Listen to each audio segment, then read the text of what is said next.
So my car broke down at, if you're familiar with Memphis, Yates and Walnut Grove, and I live down Tillman and Walnut Grove. I stuffed everything into my backpack that I left my truck in such a way that I might not see it again. So I put a whole lot into my backpack. I don't know how many pounds, maybe 30 pounds, I don't know. Maybe less, maybe more. But this is not good for me. I'm sure I was struck by the idea that maybe like some people might consider this to be like good exercise. Right, carrying all this weight on your back and sweating and feeling like you're gonna die. I'm not for a second I'm thinking this is good for me. This is definitely not good for me. I can't see how it's good for other people either. They seem to do it with a smile on their face. I really like these bricks, you see that? Very cool bricks. Very much a fan of this. Now I get to be that guy. You know when you're driving down the road and you just see somebody walking and they're not doing it for exercise, they're headed somewhere, but you're trying to figure out why they're on foot. Especially why they might be wearing a backpack and be as sweaty as I am. I'm that guy now. Look at me. So many cars seeing me and wondering for a split second, what? So a car just passed me with a very obviously flat tire. It's flapping like a duck's wing. And that person needs to stop in the next few seconds. Who knows if they will. But one thing is clear, they can't just grab a can and fix a flat. And so they're going to be in a situation like I was not too long ago today. And it just reminds me that this world is pain. I don't think I'm the only one who is in pain. I think everyone's in pain. I think life sucks for everybody equally. Well, almost not equally, but I don't think I'm special. I just think you all refuse to fucking see the truth. See the truth. Now I sound like an AA member. You all refuse to see it for what it is. You know what I'm saying? You just don't want to admit things are as bad as they are, and as terrible and uncomfortable, unrelenting, and stressful as they are. And I love adjectives. Is this sunburn going to hurt? I think it will. I feel like this isn't true. Did you read that?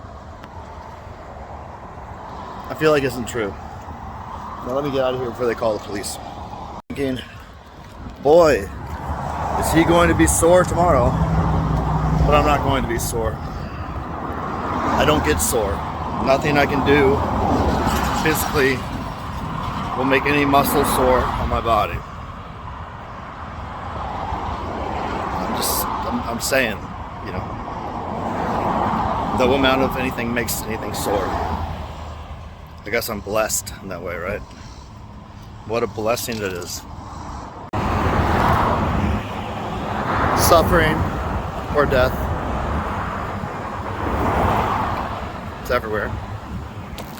Wouldn't it be nice if you could just step out into traffic and be assured that you would die? But you're not going to die, most likely. You'll end up, I especially as someone who would end up extremely unlucky and just like hitting my head really hard and ending up with like several bones split completely in half. Maybe the tire of the car would just run over part of my skull and just crush that and just cause it to splinter and stab part of my brain that left me fully conscious and screaming in agony, or wanting to scream in agony and not being able to, so that nobody actually like was able to help me. Yeah. I realize that sometimes when I'm talking about my vehicle I call it a truck, and sometimes I call it a car. I think I call it a car more often than I do a truck. I've been corrected on that, so it kind of bothers me. People will say things like, you mean your truck? Like, car doesn't work. No, it's not a car, it's a truck. But I mean, it is a car. I guess it depends who you are, right? And to me, if I was the kind of person that insisted that, no, it's a truck. It's never a car. It's always a truck. I feel like if I did that, people would like speculate about my penis size, you know? I feel like it's one of those things where if you like can't allow for your vehicle to be called a car when it's a truck, you know, it might say something about you. But I don't know. I've had so many cars, it doesn't matter to me that it's a truck. I guess maybe that's it. Maybe it's because it doesn't matter that it's a truck. You see that? You know what that means, right? I got a rock in my shoe now. But it's such a size that I think I'm just not going to try to take my shoe off and get it out. You ever have that happen? You get a rock in your shoe and you just decide, I can leave it. Of course, there's times when you can't leave it. You must do something about it.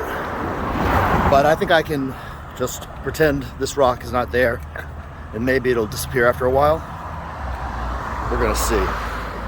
Maybe it's not really a rock at all. Maybe it's like just some dirt that's gonna powderize.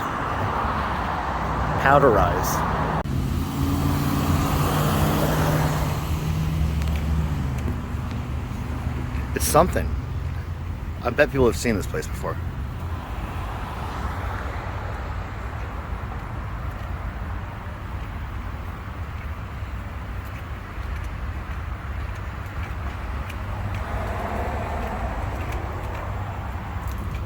Enchanted and filthy.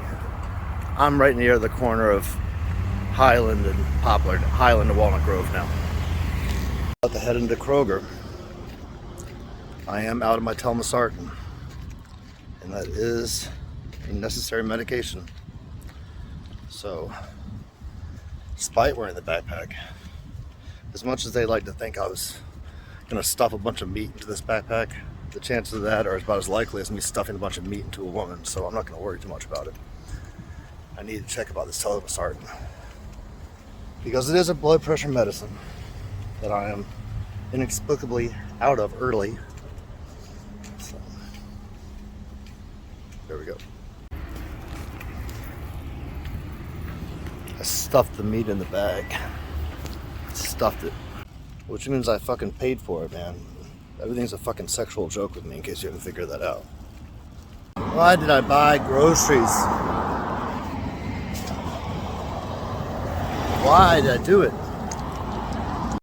All I can think of is that one word Mr. T quote.